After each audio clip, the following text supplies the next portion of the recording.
امام علی علیہ السلام نے فرمایا، پوچھو میں زمین کے رستوں سے زیادہ آسمانوں کے رستے جانتا ہوں، پوچھو۔ اس یہودی نے کہا، اے علی یہ بتائیے کیا فرشتے بھی حج ادا کرتے ہیں؟ اور اگر کرتے ہیں تو فرشتوں میں سب سے پہلا حج کس فرشتے نے ادا کیا؟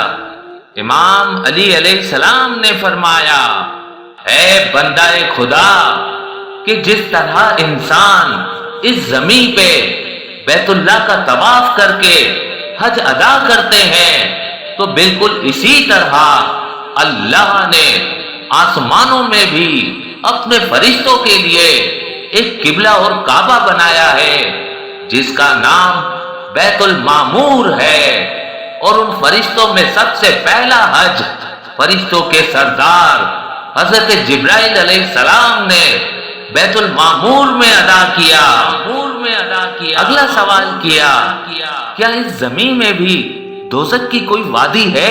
اور اگر ہے تو وہ کہاں ہے اور اس وادی کا نام کیا ہے؟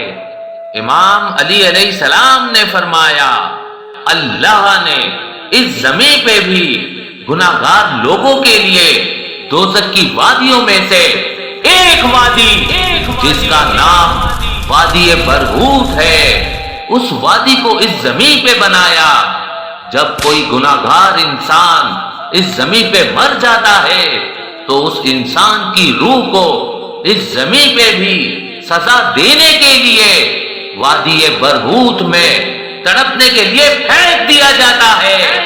اس طرح انسان کو اس کے کیے کی سزا مرنے کے بعد اس زمین پہ بھی دی جاتی ہے۔